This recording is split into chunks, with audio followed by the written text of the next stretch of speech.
একটা চিপস কিনে দিলে একটা বাচ্চাকে, একজন ভদ্র মার্জিত ফ্যামিলির মানুষ তাদের বাচ্চাকে শিখায়, আব্বু আঙ্কেলকে থ্যাংক ইউ দাও, আঙ্কেল তোমাকে একটা চিপস কিনে দিছে। 10 টাকার একটা চিপসের জন্য বাবা শিখাইছে, মা শিখাইছে আঙ্কেলকে ধন্যবাদ দিতে হয়। আর এই কায়নাতের সব কিছু দিয়ে যিনি আমাকে লালন করছেন তাকে সেজদা দিতে হয় না? এইটুকু শিখাইলেন না? কি ভদ্রতা শিখাইলেন, কি আদব শিখাইলেন বলে? আল্লাহ তাআলা বুঝ দান করেন। কুল হুয়াল্লাযী যারাআকুম ফিল আরদ ওয়া ইলাইহি তুহশারুন। আল্লাহ তাআলা বলেন, হে নবী আপনি বলে দেন, আল্লাহই তোমাদেরকে গোটা পৃথিবীতে ছড়িয়ে দিয়েছেন। কে কোন জেলায়, কে কোন দেশে, কে কোন ভাষায়, হ্যাঁ, সব কিছুর ফয়সালা কার? আমরা কেন কুমিল্লায়, তারা কেন রংপুর, আমরা কেন বাংলাদেশে, তারা কেন সৌদি আরবে, কার ফয়সালা? আল্লাহ। সব মানুষকে জমিনের বিভিন্ন অঞ্চলে আল্লাহই ছড়িয়ে দিয়েছেন। তবে ইলাইহি তুহশারুন, আল্লাহ বলে আপনি এটা বলে দেন সকলকেই আবার একত্রে আল্লাহর কাছেই হাসরের ময়দানে জমা করা হবে। সুবহানাল্লাহ। ওই যে জাল দেখলে বোঝা যায় না, পুকুরের মধ্যে জাল যখন মারে তো এটা তো এমন সুন্দরে ছড়ায়া দিছে, একটু পরে তিনি আবার টান দিয়া এই জাল গুটায় ফেলে। আল্লাহ তাআলা বলেন, আমি এই কোটি কোটি মানুষ জমিনের সর্বত্র ছড়িয়ে দিয়েছি, আবার আমি একদিন এটারে গুটাইয়া এক মাঠে জমা করে ফেলব। ওয়ায়াকুলুনা মাতা হাদাল ওয়াদু ইন কুনতুম সাদিকিন। আল্লাহ বলে নাফরমান পাপীরা তারা বারবার নবীকে বলে, হে মুহাম্মদ যদি তুমি সত্যবাদী হও তো সেই ওয়াদাকৃত দিন হাসরের মাঠ কই হচ্ছে না কেন? কোন দিন হবে বলো? এই বিদ্রুপ করত, নবীজিকে ঠাট্টা করত, কই বাপ মরল, দাদা মরল, দাদার বাপ মরল, দাদার দাদা মরে গেল, কেউই তো কই কোনো হাসরের নামগন্ধ দেখলাম না, আখিরাতের নামগন্ধ দেখলাম না, কই হয় না কা? এভাবে বিদ্রুপ করত। এই অনেক মানুষ আছে তো ভিতরে ভিতরে, ও মাইতো না হুজুররাই দি কয়, ও যত কয় এত না, ও এত না। আমি একদিন একজনরে কইছি, চাচা আচ্ছা ধরে নিলাম আমি যত কইছি এত না, মনে করেন এর অর্ধেক, তা আপনি অর্ধেক ফিডা লইতেন পারবেন নি? হেটা তো তাহলে আমি যে এত কই এত নাকি? বুঝেন না এমনি কথাটা? আমাদের বলার অর্ধেক ফিডা লইতেন পারবেন আপনি? কবরের আযাব নিতে পারবেন? অথচ আসলে বাস্তব কথা এটাই যে আসলে আমরা যত কই তত না, বরং তার চাইতে কোটি গুণ বেশি, তার চাইতে কম না, বরং কি বেশি। কারণ প্রকৃত জান্নাত জাহান্নামের বর্ণনা আল্লাহ বলছে তোমরা কেউই পুরো আন্দাজ করতে পারবা না এই চোখে দেখার আগ পর্যন্ত। তাহলে আমরা সেই পূর্ণ বর্ণনা কই থেকে দেব? বরং তার চাইতে অনেক বেশি।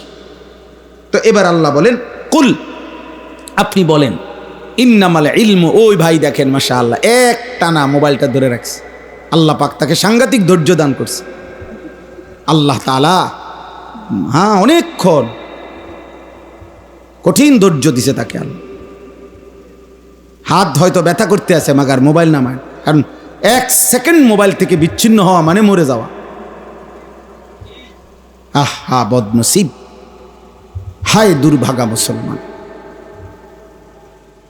কুল ইন্নামাল ইলমু ইনদাল্লাহ, আল্লাহ বলেন হে নবী আপনি বলেন নিশ্চয়ই কিয়ামতের পূর্ণ ইলম ঠিক ফুঁ দিবে কোন দিন, হাসরের মাঠ হবে কোন দিন, সে সবটাই একমাত্র ইলম আল্লাহর নিকট। কার নিকট? ওয়া ইন্নামা আনা নাযীরুম মুবিন, আমি শুধু আল্লাহর পক্ষ থেকে স্পষ্ট ভয় প্রদর্শন করছি। আমার দায়িত্ব তোমাদেরকে বলা, তোমাদেরকে ভয় প্রদর্শন করা, আমি আমার দায়িত্ব আদায় করছি।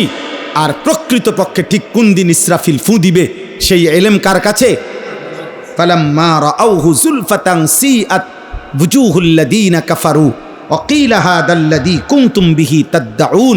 আল্লাহ বলেন সত্যি সত্যি একদিন হঠাৎ যখন ইসরাফিল ফুঁ দিবে আর হাসরের মাঠ কায়েম হবে, সবগুলো বেঈমান কাফের তাদের চেহারাটা হাসরের ময়দানকে যখন সত্যি সত্যি দেখবে তখন চেহারাটা কালো হয়ে যাবে, আর ফেরেশতারা বলবে, হে বেঈমান, এটাই সেই দিন যেদিন দুনিয়ায় অহংকার করে তুমি বারবার দাবি করতা হয় না কা, হয় না কা।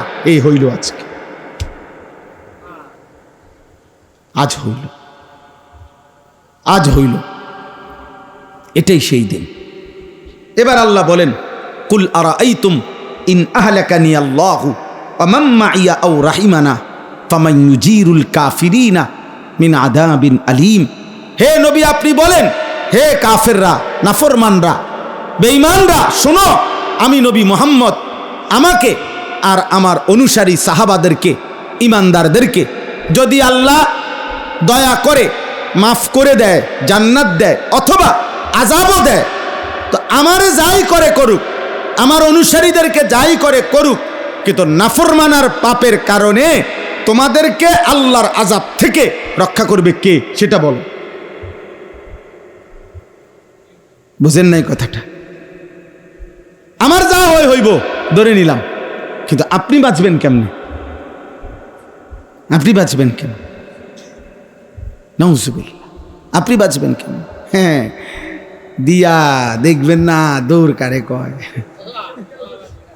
দৌড় কারে কয়, আব্বা কিভাবে দৌড় দেয়, আফসুস করবেন আর একদিন, আহারে মুরকারে, নিজে খাইতাম ভালো আছিল,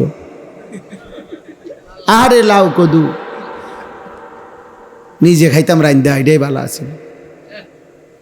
আল্লাহ নাই, নামাজ নাই, সেজদা নাই, পাক নাফাক নাই, হালাল হারাম নাই, নারী পুরুষের অবাধ আড্ডা, গান বাদ্য, ঢোল তবলা, এর ভিতরে দিয়ে বেহেশত।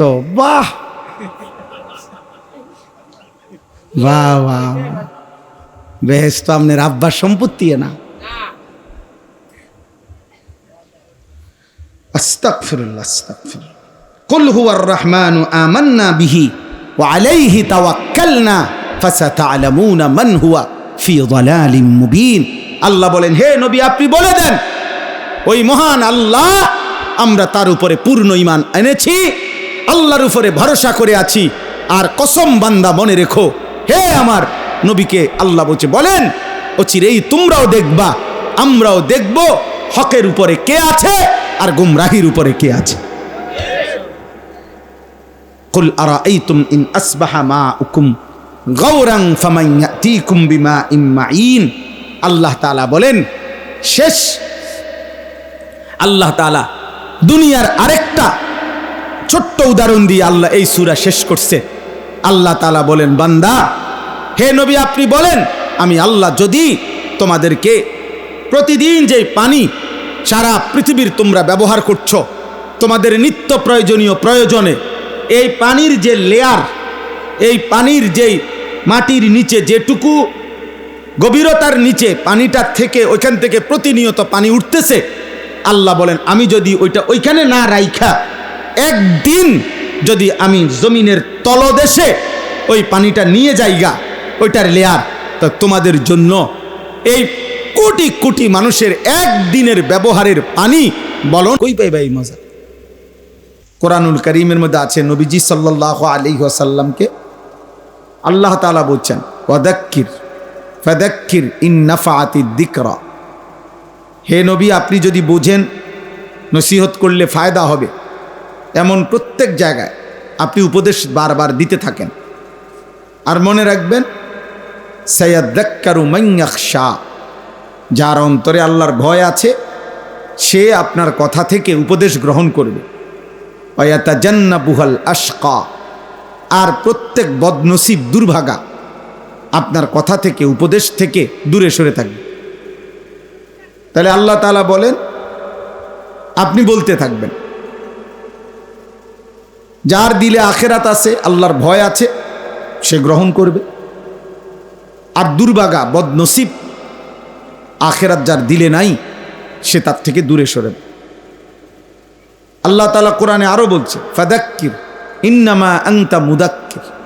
হে নবী, আপনি বারবার উপদেশ দিতে থাকুন, নিশ্চয়ই আপনি উপদেশদাতা। লাস্তা আলাইহিম বিমুসাইতির, আপনি শাসক নন, আপনি তাদের মালিক নন। আপনি এ কথা বলার অধিকার রাখেন না যে যদি ইমান না আনো কল্লা ফালাই দেবো, ফাঁসি দিয়ে দেবো, জেল দিয়ে দেব। না, আপনি মালিক না, মালিক আমি আল্লাহ। ফয়সালা দেব আমি, উপদেশ দিবেন আপনি। আপনি শুধু বারবার উপদেশ দিতে থাকেন, ফয়সালা আমি আল্লাহর হাতে। তাহলে এই আয়াতের দ্বারাও এই কথা স্পষ্ট যে বারবার আল্লাহর কথা বলতে থাকা। আমার দরকার বলা, দাঈর দরকার বলা। কয়জন শুনলো, কে শুনলো? আজকে এত বছর ওয়াজ করেন, কই মানুষ নামাজি হইল কয়জন? আমনে গণেন, আমার গণার দরকার কি? আমারে তো আল্লাহ গুনতে বলে নাই, আমারে গুনতে দায়িত্ব দেয় নাই, আমারে বলছে বলতে। শতভাগ দায়িত্ব নিয়ে আমানতের সাথে সবটুকু আন্তরিকতা নিয়ে বলা আমাদের জিম্মাদার। ইন আলাইকা ইল্লাল বালাগ, সব কোরআনের আয়াত। আল্লাহ বলেন বন্ধু আপনার দায়িত্ব আর কিছুই নয়, শুধুই শতভাগ পৌঁছিয়ে দেওয়া, পৌঁছিয়ে দেওয়া। আপনি পৌঁছাবেন। ওমা আকসারুন নাস ওয়ালাউ হারাস্তা বিমুমিনিন, আল্লাহ বলে নবী হাজার চাইলেও আপনি মনে রাখবেন অধিকাংশ লোক মোমেন হবে না। নবীজিকে আল্লাহ শুনাইছে, নাফরমান থাকবে বেশি, বেহায়া, বেনামাজি, হারামখোর, আল্লাহর দুশ্মন থাকবে বেশি বেশি। মোমেন অল্পই হবে, আর ছদ্মবেশী মুসলিম পরিচয়ধারী অথচ মুনাফিক এটা বেশি হবে। তা আল্লাহ তাআলার ফয়সালা এটা, আল্লাহ তাআলার ফয়সালা। ওয়ালাকাদ ফাতান্নাল্লাযীনা মিন ক্বাবলিহিম, প্রত্যেক যুগের ঈমানদারকে আমি পরীক্ষা করেছি। ফালা ইয়ালামান্নাল্লাহুল্লাযীনা সাদাকু ওয়ালা ইয়ালামান্নাল কাযিবিন, আল্লাহ বলেন পরীক্ষা করে করে আমি জেনেছি ঈমানের দাবিতে সত্যবাদী কে, মিথ্যাবাদী কে, মিথ্যাবাদী কে। প্রত্যেক ওয়াক্ত নামাজের টাইম পরীক্ষা, প্রত্যেক রমজানের রোজা পরীক্ষা, প্রত্যেক সম্পদশালীর জন্য যাকাত দিচ্ছি কিনা, হজ করছি কিনা পরীক্ষা, প্রতিবার নারী সামনে আসলে পরীক্ষা, নজর নামায় না তাকায় থাকে, প্রত্যেকটা গুনার মুখে পরীক্ষা, গুনাহ করছে নাকি ছাড়ছে, প্রত্যেকটা আমলের মুখে পরীক্ষা, আমলটা করছে না ছেড়ে দিচ্ছে। আল্লাহ বলেন আমি সেই পরীক্ষা না করে কাউকে এমনি এমনি জান্নাত দেব না, এমনি এমনি দেব না। কোরআনুল কারীমের মধ্যে আছে বারবার আল্লাহ বলছেন জান্নাতি বান্দাকে আল্লাহ বলবেন জাযাআম বিমা কানু ইয়ামালুন, বান্দা এটা তোমার আমলের বিনিময়, তোমার নামাজের, তোমার সেজদার, তোমার জিকিরের, বন্দেগীর বিনিময়, তামাশা না। অতএব এটা জরুরি, আমরা হতাশ হই না কোনোদিনও। আল্লাহর কথা বলতে থাকা আমাদের দায়িত্ব। আল্লাহর ফয়সালাই ফয়সালা। ওয়ালা ইয়ানফাউকুম নুসহি ইন আরাদতু আন আনসাহা লাকুম ইন কানা আল্লাহু ইউরিদু আন ইউগবিয়াকুম। নূহ আলাইহিস সালাম এটা বলতেন, হে আমার জাতি, দিবানিশি আমি তোমাদেরকে যে উপদেশ দিচ্ছি, আমার উপদেশে কোনো কাজে আসবে না যদি আল্লাহ তার বিপরীত সিদ্ধান্ত নেয় যে তোমাকে তিনি বেঈমানি রাখবে, পথভ্রষ্টই বানাইয়া রাখবেন। এটা যদি আল্লাহর ফয়সালা হয়, আমার ৯৫০ বছর না ৯.৫ লক্ষ বছরের উপদেশও কোনো কাজে হবে না। ফয়সালা কার হাতে? আল্লাহ তাআলার হাতে, আল্লাহ তাআলার হাতে। হ্যাঁ, অনেক মানুষ আছে দেখবেন কয় হুজুররা ওয়াজ তো করতে আছে ডেইলি, কই নামাজি কই না, তো এই জন্য আপনি বুদ্ধি দেন যে ছেড়ে দিত, বন্ধ করে দিত। কোন আপনার বুদ্ধি দেন এটা? সবাই আপনার মতো বই বই সাদোয়ানে বিড়ি খাক, বলেন সবাই আপনার সাথে বসে বিড়ি খাক, যেহেতু কেউ নামাজি হচ্ছে না তো বন্ধ করে দেই, এটা নিয়ে দায়িত্ব। আর নামাজি হচ্ছে না আপনাকে কে বলছে? কে বলছে পরিবর্তন হচ্ছে না? প্রতিদিন পরিবর্তন হয়, প্রত্যেক দিন। খোদার কসম, এই বাংলাদেশেও প্রতিদিন আমাদের মুসলিম কিশোর, যুবক, নওজোয়ান ছেলে হাজারো প্রতিদিন ১ জন, ১০ জন, ২ জন, ৪ জন আল্লাহর দিকে ফিরছে। লক্ষ লক্ষ যুবক আমরা জানি আলহামদুলিল্লাহ গুনাহ করে করে ক্লান্ত, গুনায় আর মজা পাচ্ছে না, নারী দেখে আর ভাল লাগে না, আর কত দেখবে? উলঙ্গ ছবি আর কত দেখবে? অস্থির দৃশ্য আর কত দেখবে? অসভ্যতা আর কত করবে? আর কত? গুনাহ কোনোদিনও তৃপ্তি দেয় না, আজ না হোক কাল থামতেই হয়। পাপী থামেই, এটাই সত্য। পাপী একদিন আফসোস করে যে কিছুই পাইলাম না, কিছুই পাইলাম না। হারামখোর একদিন থামেই, একদিন বেলা শেষে দেখে কেউ তাকে ভালোবাসে না। সুদখোর একদিন দেখে কেউ তাকে ভালোবাসে না। ঘুষখোর একদিন দেখে কেউ তাকে ভালোবাসে না। আপনজনও না, দূরের কেউ। যেই আলারে সুযোগ পায় সেই কয় সুদখোর, যেই আলগা সময় পায়, সুযোগ পায়, সেই কয় 2 নম্বর। হ্যাঁ, দুশ্চরিত্র। শেষ পর্যন্ত ইজ্জত মিলে না আব্বা, শেষ পর্যন্ত সম্মান মিলে না। 70 বছর পরে হইল পাপী, তার প্রজন্মের কেউ হইল পূর্বপুরুষের পাপের প্রায়শ্চিত্ত হিসেবে তাকে শুনতে হবে, তোর দাদা 2 নম্বর আসিল, তোর বাপ 2 নম্বর আসিল। আমরা জানি, লম্বা কথা কইস না। কোনো পাপী আখেরাত তো নাই, দুনিয়াতেও নাই, ইজ্জত মিলে না, এটাই সত্য। ইতিহাস বারবার এটাই দেখাইছে। আমরা পড়ছি আলহামদুলিল্লাহ, ইতিহাসের হাজারো বই, হাজারো পৃষ্ঠা আলহামদুলিল্লাহ আমরা পড়ছি, দেখছি। বারবার ফিরে ফিরে আসে ইতিহাস এটাই, যে পাপী, জালেম, নাফরমান, চরিত্রহীন লজ্জিতই হয়, লজ্জিতই হয় শেষ পর্যন্ত। এই জন্য আব্বা এটা বোঝা উচিত, মূলত ফায়সালা আল্লাহর হাতে। আল্লাহর দয়া ছাড়া, আল্লাহ তাআলার মেহেরবানি ছাড়া ইবাদত, আমল, আখেরাত, নামাজ, বন্দিগি, পরকালের অনুভূতি অনেক বড় নিয়ামত। ভাত খাওয়া কোনো নিয়ামত না, বিরাট কিচ্ছু না। পেশাব পায়খানা কোনো নিয়ামতের কিছু নেই, স্বাভাবিক বিষয়। তো গরু ছাগলের এই চাহিদা পূরণ হয়।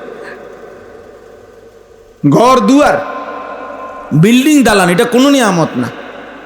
গরু ছাগলও বিল্ডিংয়ের মধ্যে থাকে। ইউরোপ আমেরিকার মধ্যে শুকর পালে সেন্ট্রাল এসিওয়ালা বিল্ডিংয়ে, কুত্তা পালে একদম ফুল এসিওয়ালা ভবনে, সেন্ট্রাল এসি। হেলিকপ্টার দিয়া ক্ষেতের মধ্যে সার দেয়। 1 কোটি টাকা দামের গাড়িতে, 80 লাখ টাকা দামের গাড়িতে জাপানে ছাগলের ঘাস টানে। ওরা কিছুদিন চালাইয়া দিলে 5,000 কিলো, 10,000 কিলো এরকম কিছু চালাইয়া দিয়া ফাটাই দিলে, এটা আমাদের দেশে হয় ইনটেক ব্র্যান্ডেড গাড়ি। বুঝেন নাই? হ্যাঁ, তাহলে এই জন্য বললাম, দুনিয়া এবং এর মধ্যে যা কিছু আছে, এটা আমার অর্জন হয়েছে, শুধু হচ্ছে, এটার মধ্যে সফলতা না। সফলতা আখেরাত, কামিয়াবি আখেরাত, আমারও আপনারও, জওয়ানেরও বুড়োরও, মাদেরও বোনদেরও, মানুষ মাত্রই কামিয়াবি আখেরাত। এই জন্য এটুকু বুঝা এটা জরুরি। 2-4 জন এখনো মোবাইলে ধরে রাখছেন হাতে, আমি নিষেধ করা সত্ত্বেও, এমন বেয়াদব চলে গেলে ভালো, এমন 2-1 জন বেয়াদব উঠে গেলে ভালো হয়। আর নাই তো এর পরের বার আরও একবার সতর্ক করলাম, এবার কিন্তু ডাইরেক্ট ধমক দুম। এজন্য ভাই এটা জরুরি, অনুভূতি চাই। আমাদের প্রিয় হজরত মাওলানা মুফতি আমজাদ সাহেব, আপনারা শুনতেছিলেন, আমি আইসাও শুনতেছি, বলছেন রাসূলুল্লাহ সাল্লাল্লাহু আলাইহি ওয়াসাল্লাম একটি আমল, হজ, কি পরিমাণ কঠোরতা করছেন নবীজি, কি কঠোর কথা বলছেন, যে আমার যে উম্মত ফরজ হয়েছে অথচ হজ করলো না, মরে গেল। আল্লাহ নবী সাল্লাল্লাহু আলাইহি সাল্লাম বললেন, এটা হয় ইহুদি মরছে, নয় খ্রিস্টান মরেছে। আমি জানি না এটা ইহুদি মরলো না খ্রিস্টান মরল, মানে এনে কিন্তু এভাবে বলে নাই যে এটা কি মুসলমান মরছে না ইহুদি মরছে, এটা বলে নাই। এটা কি মুসলমান মরলো না খ্রিস্টান মরলো, এটা বলে নাই। বলছে এটা হয় ইহুদি হয়ে মরছে না খ্রিস্টান হয়ে মরেছে, মুসলমান হয়ে মরে নাই, এটা নিশ্চিত। এবার কাফেরের কোন আইটেম, কি ইহুদির আইটেম না খ্রিস্টান আইটেম, নবীজি বলেন এটা আল্লাহ পাক জানে, বাকি এটা মুসলমান না। কি বৈশাখ রয়েছে উনি, আমার দায়িত্ব আমি শেষ করছি হুজুর, তারা 4 জনরে বিদেশ পাঠাইছি। এবার তারা যদি কোনোদিন তাকে বিবেকে কুলায়, ফুতেরার তারা যদি দয়া করে টাকা দেয়, তারা যদি তাগো আব্বারে হজে ফাটায়, তাইলে যাইলাম হইলে, নাই তো আমার পক্ষে সম্ভব না। না, আমনের পক্ষে সম্ভব শুধু বন খাওন। আমনের দায়িত্ব হইল শুধু সাদওয়ানে গপ মারন, লম্বা লম্বা কথা কন, এটাই আমনের শেষ জীবনের কাজ। শেষের 10 বছর শুধু আমনেরে সাদওয়ানের জন্য বানাইছে। আপনি বসে বসে প্রত্যেক দিন ঘরের থেকে ভাত খাইয়েই চা দোকানে বসবেন, আর এই বন বিড়ি পান সুপারি চা বিস্কিট খাবেন, টেলিভিশন দেখবেন, আর 10 গ্রামের যত বেহুদা কথা হয় বলবেন নয় শুনবেন। খালাস, চাচারা এই ডিউটি, শেষ বয়সের ডিউটি, ওনার আর কোনো কাজ নাই। ওনার তো কাজ তো যেটা উনি করার করছেই, তারা 13 জনরে তো বিদেশ পাঠাইছেই উনি। তাহলে বোঝা গেল ছেলের যদি দয়া হয় তাইলে হজ ফরজ হয়। কথা বলে না, বুঝেন নাই আমার কথাটা? ছেলের দয়া হইলেনি হজ ফরজ হয়। তো এটাই তো বলছে হুজুর, এটাই তো বুঝাইতে চাইছে আমাদের কি পরিমাণ মুসলমানের উপরে হজ ফরজ।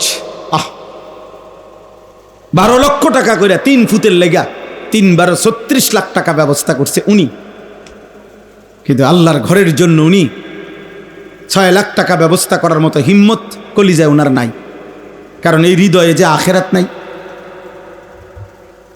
নিজের মরণের ভয় নাই, নিজের জন্য নেকির দরকার নাই। আমার ফুতের লেগে সারব, জি ফুতের লেগে কইরা গেছি, সার্থক আমি। আহা না আব্বা, জিফুতের জন্য করা কেউ নিষেধ করে নাই, জিফুতের জন্য উপার্জন কেউ বন্ধ করে নাই, কিন্তু নিজেকে ভুলে গেলেন কেন? আপনার আখেরাত ভুলে গেলেন কেন? ভুলে গেলেন কেন? সম্পদ আছে, ও ফুতে যদি দয়া কইরা টাকা দেয় তাহলে কোরবানি দিব। ও মা, তো তুই টিয়া না দিলে আব্বাই করতে কোরবানি দিব না। আপনি করতে কোরবানি দিবেন, আপনি হাঁটবেন ঈদের দিন, আপনি গ্রামে গ্রামে হাঁটবেন, বুঝলেন না? ডাইরেক্ট কি কন হুজুর, আমি করতে টিয়া আনু ডাইরেক্ট, অথচ উনি এখনো পূর্ণ সম্পত্তির মালিক,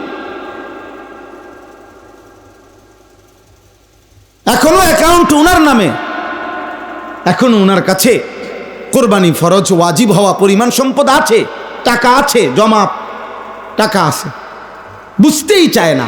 কদ্দুর বেলে যে যাইয়া বুঝি না, একজন আলেমের জিগাই যে হুজুর আসলে আমার জমি আছে এরকম, ব্যাংকে টাকা আছে এত, অথবা আমার আছে এই নাই এই, আমনে কদ্দুর চাইয়া শূন্য আমার এটা বুঝাইয়া দেন, আমার উপরে হজ ফরজ কিনা, আমার উপরে কোরবানি ওয়াজিব কিনা। আপনি এটা একজন আলেম থেকে বুঝে নিতে অসুবিধা কি? আলেমে চুরি করে নিবে গা আপনার টাকা? হ্যাঁ, আলেমে ডাকাত তো, তাহলে আপনি জিজ্ঞাসা করলে ক্ষতি কি?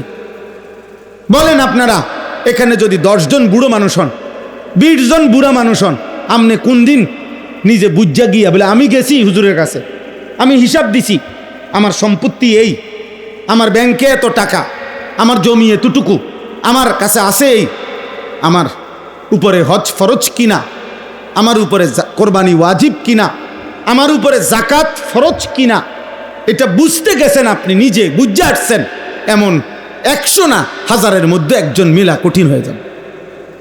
ওই মনে হইলে দেয়, মনে হইলে আমগো বাইত কোরবানি হয়েছে, আমরাও ঘরে হ্যাঁ ঘরে কোরবানি হয়েছে শেষ, অথচ 4 ফুট 3 ফুটে ইনকাম করে, 2 জন ঢাকা থাকে, 2 জন বিদেশ থাকে, বুঝেন নাই কথাটা? সবাই কেউ 20,000 কেউ 10,000 করে টাকা দিছে। এবার ঘরের মধ্যে দুজনের নামে, হয় মার নামে নয় বাপের নামে নয়, তারা দুজনের নামে কোরবানি দিয়ে দিছে। হ্যাঁ, এই তো কোরবানি হয়েছে তো আমগো ঘরে। এটা নিয়ে কোরবানির বিধান। কোরবানি বুঝিয়ে 4 ফুটের ইনকাম মিলাইয়া বাপের নামে কোরবানি দেওয়া, এটারই নি কয় কোরবানি। তো আপনার নামে যে কোরবানি দিলেন এটা তো কোরবানি হয়েছে আপনার, তো তার উপরে যে কোরবানি ওয়াজিব, তো এইটা ওইটা কি, ওইটা কে আদায় করবে? বুঝেন নাই কথাটা? প্রবাসী ছেলেটার কাছে তার উপরে তো কোরবানি ওয়াজিব হয়, তো তার কোরবানি কই? বুঝেন নাই আমার কথাটা? বাবা মার নামে কোরবানি দিছে, বাবা মার পক্ষ থেকে ওনা করে টাকা পাঠাইছে, ভালো কথা। টাকা তো সে সারা বছরেই পাঠায়, তো তুমি তোমার মা বাপের দিছো, তো তুমি দিবা না? মা বাবার হক হিসাবে তুমি মা বাবার খেদমত হিসাবে দিছ, তো তোমার কোরবানির টাকা কই? এই 30,000 দিয়ে দিছি, এডি মিলাইয়া দেন জবাই। আরে আমরা ঘরে কোরবানি হইলেই তো আমরা ঘরে বেডিতে একজন বাচ্চা অজ্ঞা, কে খাইবে এত গোস্ত হুদা নষ্ট করে? কে খায় গোস্ত? গরুর গোস্ত খায় কয়জনে? এটার নাম নি কোরবানি? গরুর গোস্ত খায় কয়জনে? এ কথা চিন্তা করে নি আপনি কোরবানি দিলেন? এটা ইবাদত, এটা কি গোস্ত খাওয়া? এটা শরীয়তের আমল না। রাসূলুল্লাহ সাল্লাল্লাহু আলাইহি সাল্লাম বলছেন, যার উপরে কোরবানি ওয়াজিব অথচ সে কোরবানি করলো না, আল্লাহর কসম নবী বলছে সে যেন মুসলমানের ঈদগাহে না আসে, সে যেন মুসলমানদের সাথে নামাজ পড়তে না আসে। নিষেধ করছে, ফালা ইয়াকরাবান্না মুসাল্লানা। লক্ষ লক্ষ মহিলার উপরে কোরবানি ওয়াজিব, লাখ লাখ, বর্তমান সময়ের 99% মহিলার উপরে কোরবানি ওয়াজিব। খবরও নাই, ও ফিতরা দিছে 70 টাকা, বেডিরে বুঝাই দিছে তোমার নামে ফেতরা দিছি। একের জোরে আইয়া কইছে, চিন্তা করো না, দিছি তোমার নাম, তোমার বেহেস্তের বুঝ করে দিছি 70 টাকা দিয়া আল্লাহর রহমতে বেহেস্ত আশা করি হয়ে যাবে। বেহেস্তের দাম দিছে 70 টাকা, 110 টাকা, 110 টাকা ফেতরা দিছে। কি খামখেয়ালি কথা? কে কারে দেয় টেয়া? আমি দিক কেনে দিছি আল্লাহ রে, বুঝেন না? এখন 110 টাকা দিছে। মসজিদের বারান্দা থেকে চিৎকার দিয়া বলে, জোর বলে দিয়েন মাইকে ফেতরা কত? 110। বুঝেন না? মাইক কি পুরা গ্রাম চুক্তি, মাইক না মাইলেও তো 6 জনের আইব সর্বোচ্চ 660 টাকা। এটা তো মাইক ভাড়া দিলে আর টেয়া থাকতো না। এই হলো আমাদের খামখেয়াল। আমি হুজুরের কথার কারণে মনে করাই দিলাম, আব্বা এটা খামখেয়ালি করলে হবে না। রাসূলুল্লাহ সাল্লাল্লাহু আলাইহি সাল্লাম বলছেন, যার উপরে যাকাত ফরজ, খোদার কসম সে যদি যাকাত না দেয়, আল্লাহর নবী বলছেন, বুখারীর হাদিস, হাসরের ময়দানে দাঁড় করাইয়াই জাহান্নামে পাঠাইবার আগেই যাকাত যে আদায় করে নাই, হাসরের ময়দানে থাকতেই বিচার কার্য, হাসরের ময়দান, কোরআনুল কারীমের স্পষ্ট আয়াত, পরিষ্কার কোরআনের আয়াত, হাসরের ময়দানের একদিন 50,000 বছর। কত বছর আব্বা? 50,000 সানা, 50,000 বছর। আল্লাহ নবী বলেন, যাকাত যে আদায় করে নাই, হাসরের ময়দানেই দাঁড় করাইয়াই তাকে শাস্তি দেওয়া শুরু হবে 2 ভাবে। এক, তার সারা দেহে বিষধর সাপ পেঁচাইয়া তার 2 মুখ সাপ তার 2 গালে ঠোকরাইতে থাকবে। আর দ্বিতীয়ত, আল্লাহর কোরআনে বলছে, তার স্বর্ণ রৌপ্য জমানো টাকা আগুনের মধ্যে পোড়াইয়া এরকম গোলাকার বানাইয়া, বলের মতো বানাইয়া, ওইটা দিয়া তার কপালে, কোমরে, পিঠে দাগ দেওয়া হবে। এটা হাসরের মাঠে মাঠে, জাহান্নামে না। জাহান্নামের ফিডা পরে, জাহান্নামের আযাব পরে, এটা হাসরের মাঠে। কোরআন শরীফের আয়াত, ইয়াউমা ইউহমা আলাইহা ফি নারি জাহান্নাম ফাতুকওয়া বিহা জিবাহুহুম ওয়া জুনুবুহুম ওয়া যুহুরুহুম। আপনারা মামুলি মনে করবেন না। অসংখ্য অনেক ছেলে আছে অবিবাহিত, কিন্তু চাকরি করো, ব্যবসা করতেছ। তুমি অবিবাহিত হলে কি হইছে? যাকাত কিংবা হজ ফরজ হওয়ার জন্য বিবাহ জরুরি না। বিবাহিত অবিবাহিত এখানে মাসালা না, কথা বুঝেন নাই আপনি? অবিবাহিত হলে কি, তুমি উপার্জন করছো, তোমার কাছে আলাদা জমানো টাকা আছে, তোমার কাছে কমপক্ষে 1 লক্ষ টাকা জমা আছে, 70,000 টাকা জমা আছে। তুমি জানতে হবে কোন আলেমে দ্বীনের কাছে যে আমার উপরে যাকাত ফরজ কিনা, আমার উপরে হজ ফরজ কিনা, আমার উপরে কুরবানি ওয়াজিব কিনা। বুঝেন? ঈদের দিনে, কোরবানির ঈদের দিন ভোরবেলা 10ই জিলহজ 52.5 ভরি রূপার দাম সমপরিমাণ টাকা যার কাছে অতিরিক্ত আছে, তার উপরেই কোরবানি ওয়াজিব। 1 বছর থাকা জরুরি না কোরবানির জন্য। আরো বিস্তারিত মাসআলা আর দরকার, আমরা এটা বোঝানো সম্ভব, আলহামদুলিল্লাহ আমরা এটা পারতাম, কিন্তু মাহফিলে এটা বুঝাইয়া পারা যায় না। বরং উচিত প্রত্যেক রুগী যেমন নিজ প্রয়োজন ডাক্তারের কাছে বলে, আর ডাক্তার ওই আলোকেই প্রেসক্রিপশন দেয়। যদিও দেখা গেছে রুগী এই 30 জন জ্বরের রুগী, তবুও ডাক্তার কথা বলে দেয় না আপনারা যেহেতু 30 জনই জ্বর নিয়ে আসছেন সবাই আপনারা নাফা খাইতে থাকেন যান না। প্রত্যেক রুগী সে আলাদা আলাদা দেখে, আলাদা আলাদা ওষুধ দেয়, কারণ বয়স, ওজন, হ্যাঁ, এই ভিত্তিতে প্রেসক্রিপশন বদলায়। অতএব আমাদের প্রত্যেকের দায়িত্ব, যদি আখিরাত দরকার হয়, যদি পরকাল দরকার হয়, তাহলে মনে রাখবেন এই 3টি মাসআলা, আর্থিক মাসআলা, অর্থ সম্পর্কিত, টাকা পয়সার সাথে সম্পৃক্ত। একটা হলো যাকাত, একটা হলো কুরবানি, একটা হলো হজ। বলেন তো এই 3টার নাম বলেন। কুরবানি, এই 3টা দান সদকার মতো না, মানে নফল দান সাদাকা যেটা, এটা তো আপনি মনে করেন আমি দিলাম 100 টাকা, আপনি দিলেন 10 টাকা, আরেকজনে দিল 1 লাখ টাকা, ঠিক আছে, যার যার সামর্থ্য অনুপাতের, কারণ এটা নফল। নফল নামাজ আমি পড়লাম 10 রাকাত, আপনি পড়লে কুলাইছে, আপনি পড়ছেন 2 রাকাত, আমি পড়ছি 4 রাকাত, এটা তো নফল নামাজ। কিন্তু জোহরের 4 রাকাত ফরজ, জওয়ান বুড়ো ভাগ করা যায় তো? গরিব দুঃখী আর ধনী ভাগ করা যায় তো? তাহলে সবার জন্য কয় রাকাত?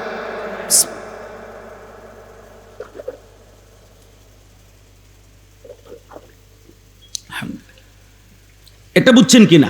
তাহলে যাকাত এটা ফরজ বিধান, হজ এটা ফরজ বিধান, কোরবানি এটা ওয়াজিব বিধান। খামখেয়ালি না, এটা করলে করলাম, করলাম, হইলে আল্লাহ দিলে তো করতাম, কার মন না চায়, এসব ফাঁকনা কথা কইেন না, এসব সিরে বিজাইনটা কথা কইেন না। কারে কন আমি মস্কারি করে, বুঝেন নাই কথাটা? মস্কারি করে এগুলা। আল্লাহ দিলে তো করতাম, কার মন না চায় আল্লাহর গড়ার না চাইতে? হ্যাঁ, জীবুতে তো ফিরেও চায় না, হ্যাঁ, জীবন যৌবন শেষ করে টেয়া দিয়া, কিছু সুদে কিছু কিস্তিতে, কত কষ্ট করে টাকা পয়সা মিল করে আজ জীবুত মানুষ করছেন। সুদ দিয়ে বুঝি জীবুত মানুষ করে, কিস্তির টাকা দিয়ে বুঝি জীবুত মানুষ করে, বাতে না খাবার। হারাম দিয়ে তো মানুষ হয় না বেটা, হারাম দিয়ে লালন পালন হইতে পারে, হারাম দিয়ে সে আবার উপার্জন শিখতে পারে, কিন্তু ইনসান হয় না। এজন্য কোনো হারামখোরের সন্তান মানুষ হয় না, উপার্জনকারী প্রাণী হয়, ইকোনমিক্যাল অ্যানিম্যাল, অর্থনৈতিক প্রাণী হয়, যে উপার্জন করা শিখছে, আবার দুনিয়ার রোজগার আরেকটা কামাই করার পদ্ধতি, যেটা শিক্ষা দিয়া হোক শিক্ষা ছাড়া হোক, কোনো না কোনো পদ্ধতিতে রোজগার শিখছে। ইনকাম করলে মানুষ হইছে এটাকে বলে না। মানুষ আখলাককে বলে, মানুষ চরিত্রকে বলে, মানুষ সেজদাকে বলে। আল্লাহবিহীন মানুষ হয় না, সেজদাবিহীন মানুষ হয় না, বন্দিগিবিহীন মানুষ হয় না। হালাল হারামের পার্থক্য যার মধ্যে নাই, খোদার কসম সে মানুষ হয় না, ওই জিন্দিগি জানোয়ারের জিন্দিগি। ওই যে জীবনে হালাল হারাম নাই, যে জীবনে পাক না ফাক নাই, যে জীবনে জায়েজ না জায়েজ নাই। যার কাছে মদ মধু বরাবর সে মানুষ না, যার কাছে গালি সালাম বরাবর সে মানুষ না, সে মানুষ না। আপনি গালিও দেন সালামও দেন এক তালে, হ্যাঁ আপনি বাতও খান বিড়িও খান এক তালে, আপনি বউও দেখেন টেলিভিশনে নাচ গান নর্তকীও দেখেন এক তালে। কি আপনার কাছে হালাল হারাম আলাদা না এক সমান? তো হালাল হারাম যার কাছে এক সমান সে মানুষ কেমনে? এটা তো গরু ছাগলের আখলাক। গরু ছাগলের না কোনো হালাল হারাম নাই, কুকুর বিড়ালের না কোনো হালাল হারাম নাই, মানুষের কথা বোঝেন নাই আমার? মানুষের হালাল হারাম আছে কিনা? হালাল হারাম এগুলো মানুষের জন্য না ছাগলের জন্য? তো আপনি মানুষ না? তো আপনি মানুষ হইলে আপনি এটা মানবেন না কেন? বলেন আব্বা বলেন, ছাগলের গোশত খাওয়া হালাল না হারাম? কে হালাল করেছে? কুত্তার গোশত খাওয়া হালাল না হারাম? কে হারাম করেছে? ছাগলের সৃষ্টিকর্তা কে? কুকুরের সৃষ্টিকর্তা কে? ছাগলের গোশতগুলো দিয়েছে কে? কুকুরের গোশতগুলো দিয়েছে কে? তাহলে আল্লাহ হারাম করলে যদি কুকুরের গোশত খাই না আমরা, আল্লাহ যদি ছাগলের গোশত খাই, তাহলে আল্লাহ হারাম করার পরে সুদ খান কেন? এই মুসলমান, হ্যাঁ বলে দিবেন যে এই হুজুর আর জীবনে দাওয়াত দিও না, এমন ডাকাত জওয়ান বুড়া কেউরে ছাড়ছে না, বলে দিবেন। আর যাতে আয়ুন না লাগে, একবারে সই। কিন্তু আপনি বলেন, আপনি তো এই কারণেই কুত্তার গোশত খান না যে আল্লাহ হারাম করছে। কথা বলেন না কেন? নাহলে এই পৃথিবীতে আল্লাহকে মানে না, হালাল হারাম মানে না এমন অসংখ্য বেঈমান তো কুকুরের গোশত খায়, শুকরের গোশত খায়। তাহলে আমরা খাই না কেন? আমরা আল্লাহকে মানি, আমরা আখিরাতকে মানি, আমরা হালাল হারামকে মানি। তো আমি যে তো মানি, তো ওইটা মানবো না কেন? আমি তো মানতেই আছি, আমরা মানতেছি না আমরা, তো আমি কিছু মানবো কিছু মানবো না কেন? আফাতুমিনুনা বিবাযিল কিতাব ওয়া তাকফুরুনা বিবায। তোমাদের কি হলো বান্দা? আল্লাহ বলতেছে তোমরা দেখি আমার কোরআনের কিছু মানতেছো, আবার কিছু নাফরমানি করছো কেন? কিছু নাফরমানি কর। তোমার প্রত্যেক চাহিদা পূরণের জন্য আমি তো ব্যবস্থা দিছি হালাল বৈধ।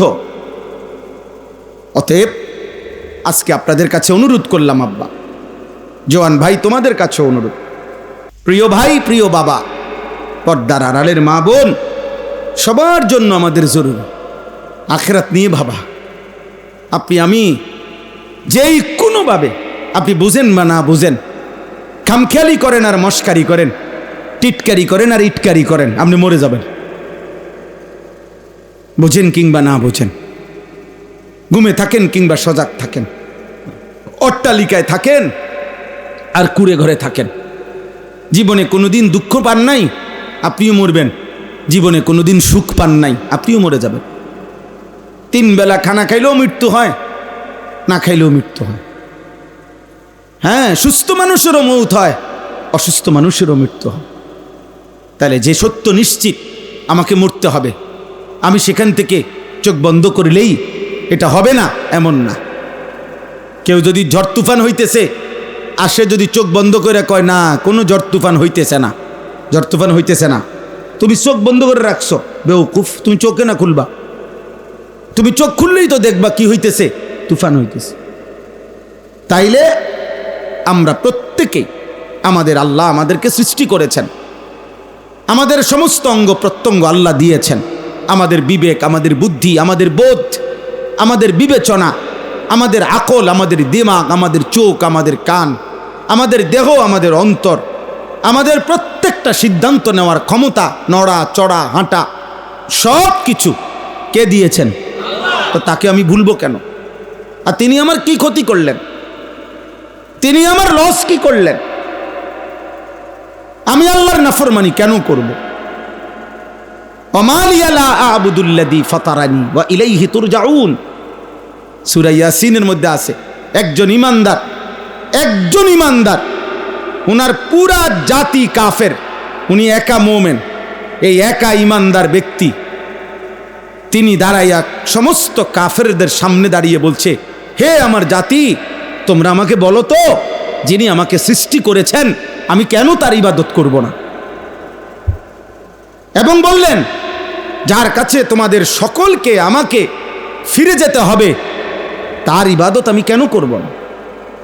ওয়ামালিয়া লা আ'বুদুল্লাযী ফাতারানী ওয়া ইলাইহি তুরজাউন, সূরা ইয়াসিনের আয়াত।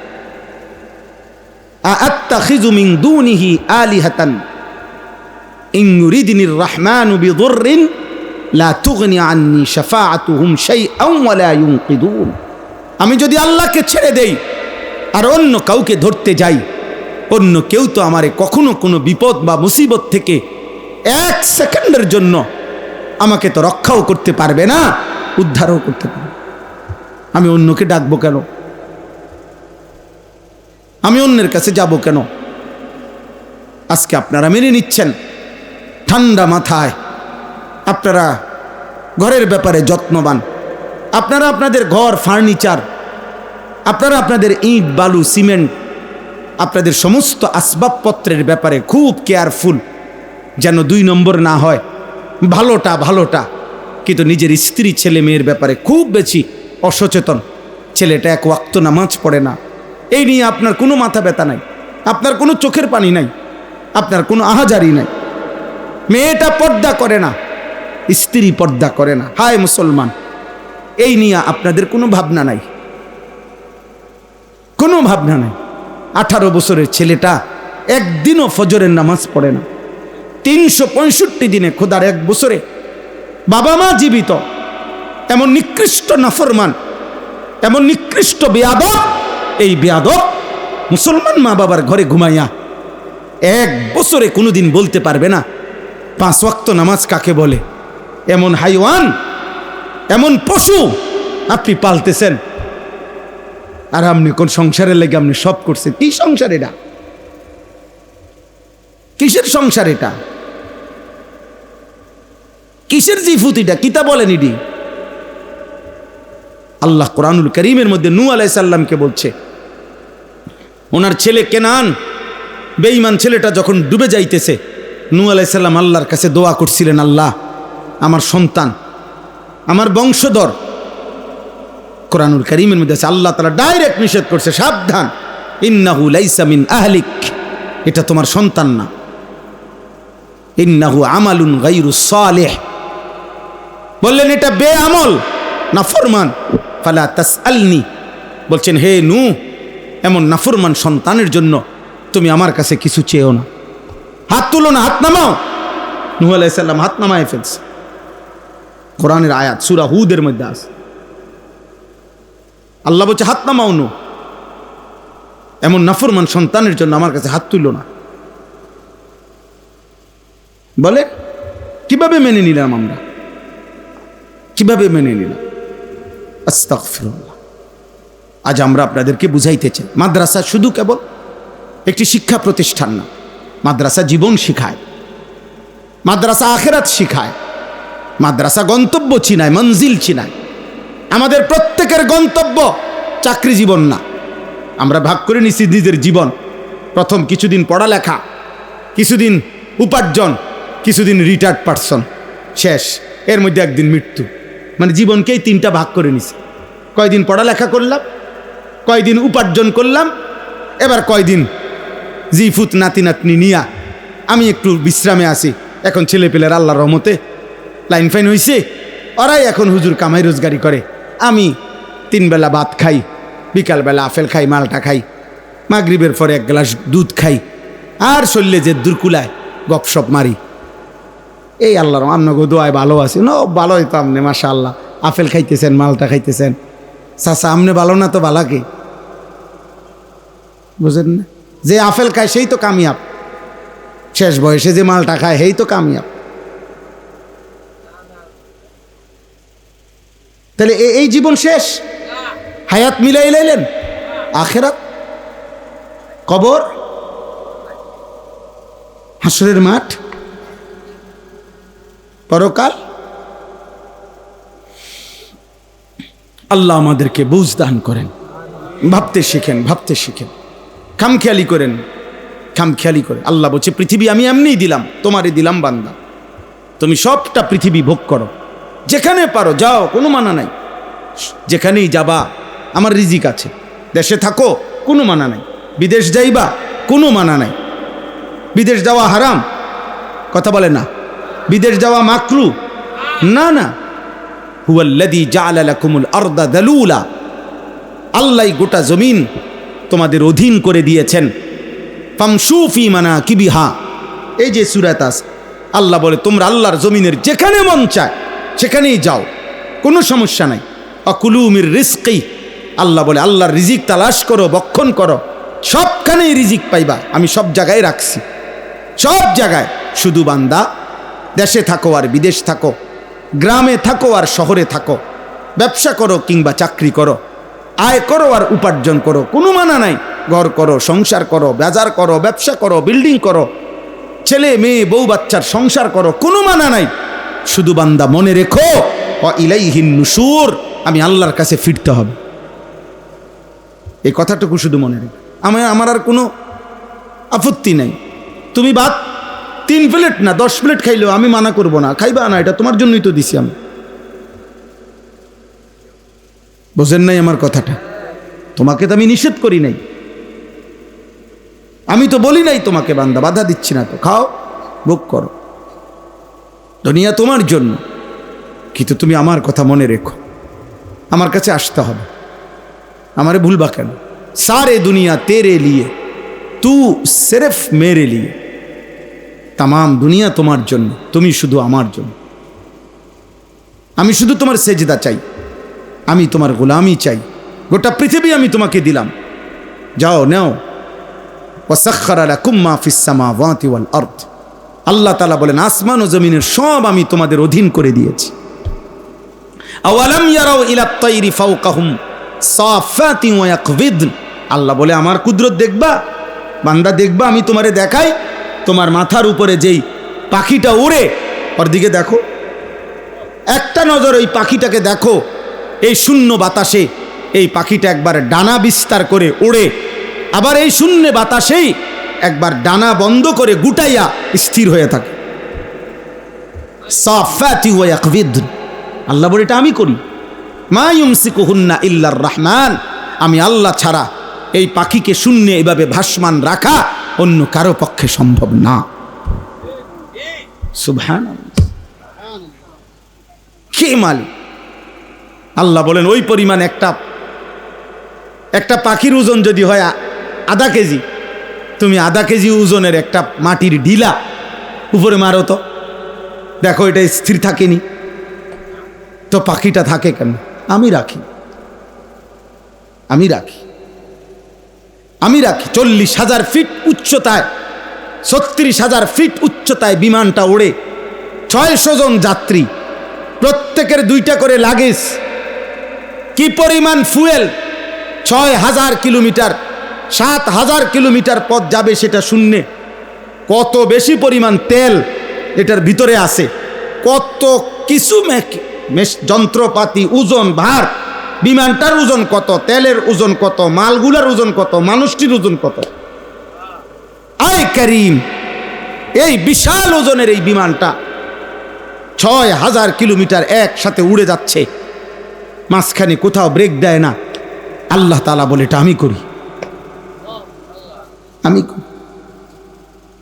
আমি গত বছর হজ্জে, আমার বিবি আমার সাথে গেছে গত বছরের হজে, তো ও প্রথমবারের মতো আমার সাথে তখন গেছে।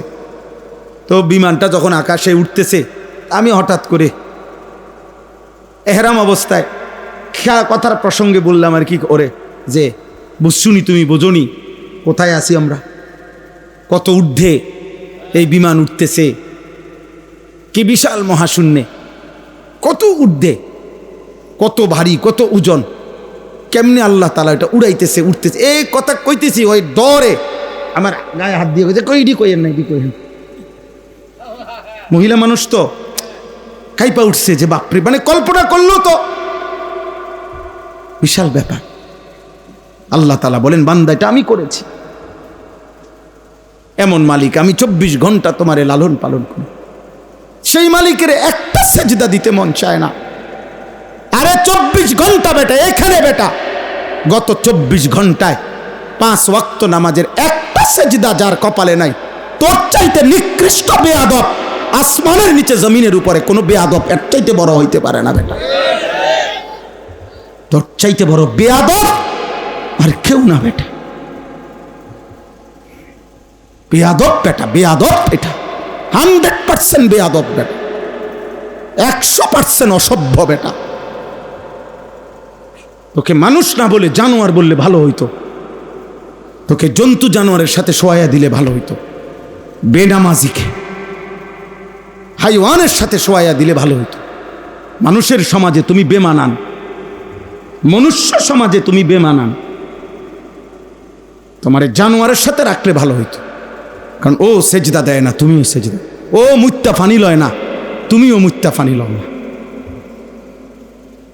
কারো লজ্জা থাকলে, আব্বা বিবেক থাকলে, মায়ের পবিত্র দুধ যদি পান করে থাকো, আল্লাহকে সেজদা করো।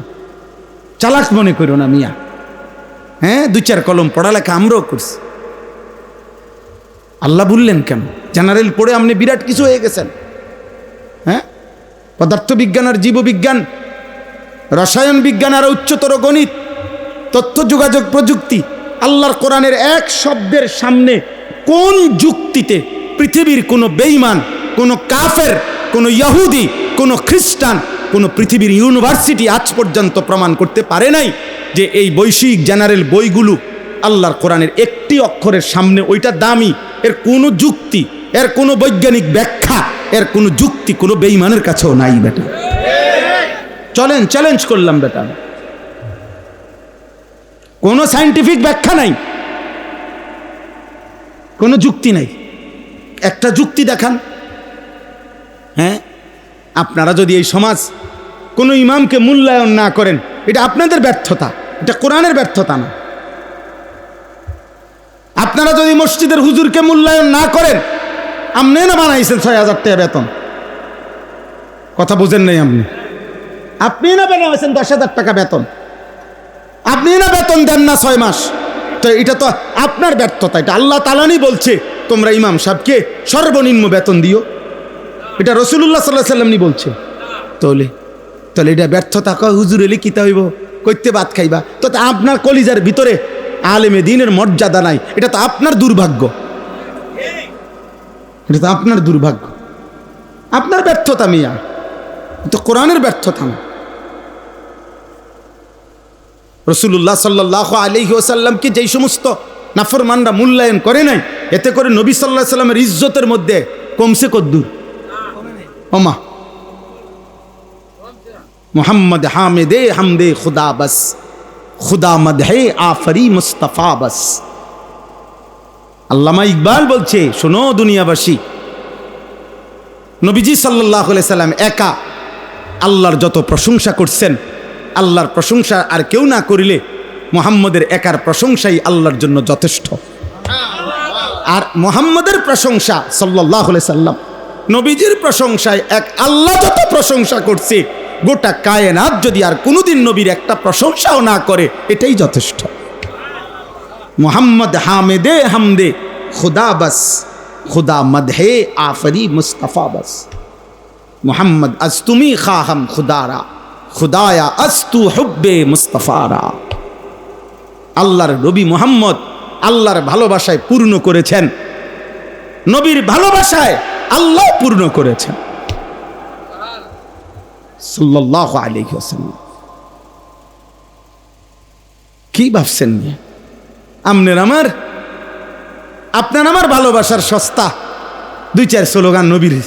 হ্যাঁ, এটা নিয়ে আবার ভালোবাসে যে দূর কাজ্যা করে তার থেকে বেশি। ভালোবাসা 1.5 লাইন, ঝগড়া করে 6 লাইন, জিলাপি 2 আর না দিতে কাজ্যা। নবীর ভালোবাসায় ঝগড়া, পাইছে না অর্ধেক। ভালোবাসা নিয়ে ঝগড়ার বিষয় এটা? নবী সাল্লাল্লাহু আলাইহি সাল্লামের ভালোবাসা ছোট্ট বিষয়? কথা বলেন না কেন? তো ভালোবাসায় দূরে সরাবেন কেন? ভালোবাসায় ধাক্কাধাক্কি করবেন কেন? ভালোবাসতে গিয়ে ধাক্কা দিবেন কেন? ফাসাদ করবেন কেন? দোয়া করেন আল্লাহ পাক যেন গোটা পৃথিবীর ইমানদারকে জান্নাত দিয়ে দেয়, প্রত্যেকের কলিজায় যেন নবীজির ভালোবাসা দিয়ে দেয়। আল্লাহ আমাদেরকে কবুল করে নেন, আল্লাহ আমাদেরকে মাফ করে দেন। চলো ভাই নওজোয়ান, কষ্ট করছো ভাই, সবার কাছে অনুরোধ, আব্বা নামাজ পড়েন। নষ্ট জিনিস, ফসা জিনিস, আব্বা আবর্জনা কেউ ঘরে রাখে না, আদর করে না।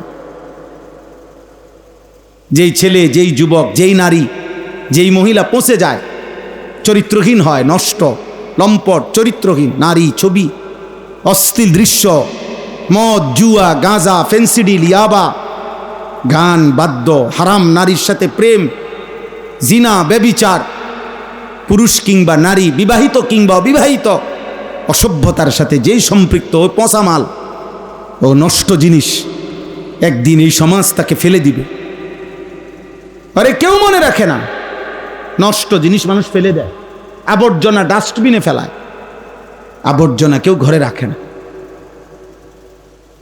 আমি অনুরোধ করি, একজন ছেলে ফেরো, একজন ফেরো, এমন সুন্দর জীবন নষ্ট করে দিও না আব্বা। নারী দেখে দেখে, ছবি দেখে দেখে অনেক ছেলের চেহারা কপ, চোখ ভিতরে ঢুকে গেছে, কালো চেহারা, মনেও পড়ে না যে চুল রাখছে মুশরিকের মতো, বেঈমানের মতো। কোনো ফাগলও দেখে না, নিজের চুলে নিজেই মুগ্ধ। হ্যাঁ, মানে নিজেই ফেসবুকে ছবি দেয়, নিজেই সেলফি তোলে বারবার, নিজেই অসাধারণ। অবশ্যই তোমার কাছে তো, তোমাকে পাগলের কাছে তো নিজেকেই অসাধারণ মনে হয়। এটাই তো সত্য, তুমি জানো না? মাতালের কাছে তো নিজেকেই মনে হয় অসাধারণ। শেষ আমার কথা, আমি অনুরোধ করলাম, আপনারা আপনাদের সন্তানের দিকে দয়া করেন, আপনারা আপনাদের ছেলে মেয়ের দিকে দয়া করেন, আপনারা মাদ্রাসাকে ভালোবাসবেন, বলেন ইনশাআল্লাহ। যে করুক, এই গ্রামের, এই সমাজের যার হাতে আল্লাহ চাইছেন, কেউ মনে করেন শুরু করছে, এই ভবনটা দিছে বা এই জায়গাটা দিছে, হতেই পারে, কেউ না কেউ দিছে মনে করেন, কোনো অসুবিধা নাই। একটি সমাজের প্রত্যেকেই একটা একটা মাদ্রাসা করতে হবে, এটা জরুরি না। কোনো না কোনো ভাবে কারো আল্লাহর দয়া হয়েছে, বাকিদের দায়িত্ব এটার সাথে সাধ্যমতো কম বেশি নিজেকে জুড়ে দেওয়া। বুঝেন না আমার কথাটা? আমি সব সময় বলি যে আব্বা, কমপক্ষে এতটুকু যেন না হয় যে কোনো মসজিদওয়ালারা, মাদ্রাসাওয়ালারা যেন না বলে এই লোকটা মাদ্রাসা বিরোধী, আপনার ব্যাপারে যেন এটা না বলে, এটা যেন না বল। আমি কিছুই পড়তে পারলাম না কোনো মসজিদের জন্য, কোনো মাদ্রাসার জন্য, কমপক্ষে আমার ব্যাপারে যেন এটা কেউ না বলে আমার কথাবার্তার দ্বারা যে এই লোকটা মাদ্রাসার বিরোধী। তাইলে আপনার কিন্তু ভবিষ্যৎ বংশধর খোদার কসম ক্ষতিগ্রস্ত হবে, ঈমান পাবে না, আল্লাহ পাবে না, একদিন আখিরাতের পথ হারায় ফেলবে। আল্লাহর কালেমার সাথে, কোরআনের সাথে, দ্বীনের সাথে, কোনো আলেমে দ্বীনের সাথে যাররা পরিমাণও বেয়াদবি করতে নাই, ক্ষতিগ্রস্ত হবেন। আজ আপনি কিংবা আপনার জেনারেশন ক্ষতিগ্রস্ত হবে। আবারও বলছি, অতএব আমরা প্রত্যেক ইনশাআল্লাহ দ্বীনকে ভালোবাসি, মাদ্রাসাকে ভালোবাসবে, বলেন ইনশাআল্লাহ। নিজেদের স্ত্রী, ছেলে মেয়ের ঈমান, আমল, নামাজ, দ্বীন শিখাবেন। যার ছেলে মেয়ে প্রত্যেককে দ্বীন শিখাইতে, 3 জনে 1 জন করলে হবে না। হুজুর আমার জিফুত 4 জন, 1 জনকে মাদ্রাসায় দিছি, কি মানে ভিক্ষা দিছেন? 4 জন সন্তান থেকে 1 জনকে মাদ্রাসায় দেওয়া, এটা কোরআনের কত নম্বর আয়াত? এটা নবী সাল্লাল্লাহু আলাইহি সাল্লামের কোন হাদিস? হ্যাঁ, তিনি বললেন আলা কুল্লি মুসলিম, তিনি বললেন দ্বীনি ইলম অর্জন করা প্রত্যেক মুসলমানের উপরে ফরজ। কয়জনের উপরে? 3 জনে 1 জন, 4 জনে 1 জন, না কি? তো তাইলে প্রত্যেকের মধ্যে 3 ফুট নাই, প্রত্যেকের মধ্যে মেয়ে নাই, তো আপনি, উনি নিজে নিজে সিদ্ধান্ত দেয়, উনি সিদ্ধান্ত দেয় তুই মাদ্রাসাত পড়বি, তুই স্কুলে পড়বি, হ্যাঁ তুই 5 ওয়াক্ত নামাজ পড়বি, তুই না পড়লেও সারবো, তুই আল্লাহর কোরআন শুদ্ধ পড়বি, তোরটা কোন শুদ্ধ না হইলেও চলবে। আল্লাহ ভি রাজি হো, शैतान भी नाराज ना हो, अल्लाह भी राजी हो, शैतान भी नाराज ना हो। আল্লাহও রাজি থাক, শয়তানও নারাজ না হোক। আর স্কুলকে হ্যাঁও করতে বলছি না, এটার অর্থ এটা বলি নাই, কসম খোদার এটার অর্থ এটা বলি নাই, জেনারেল শিক্ষা হারাম বলি নাই। আমি কুমিল্লা ভিক্টোরিয়া কলেজ থেকে মাস্টার্স পাস করছি, আমি সায়েন্স বিজ্ঞান বিভাগ থেকে এসএসসি দাখিল পরীক্ষায় 1998 সালে সারা বাংলাদেশে ফার্স্ট হয়েছি, 1 নাম্বার, আলহামদুলিল্লাহ। এই জন্য বললাম আমি নিষেধ করেছি না। উচ্চতর গণিত আমরা পড়ছি, বিজ্ঞান আমরা পড়ছি, সায়েন্স পড়ছি। অর্থ হইল আল্লাহ বুলাইলেন কেন? ওরে আল্লাহ বুলাইলেন কেন? 16 বছর পড়ার পরে এই ছেলেটা কোরআন শরীফ পড়তে পারে না কেন? অরেক মালিক বুলাইলেন কেন? আপনি কি জবাব দিবেন? এই ছেলেটা যদি হাসরের ময়দানে জিজ্ঞেস করে, আল্লাহ আমার আব্বারে শুধু একদ্দুর জিগান, 6 বছর বয়সে আমি কি পাপটা বাবার কাছে অন্যায় করছিলাম যে কারণে আমার আল্লাহর কোরআন থেকে বঞ্চিত করছে?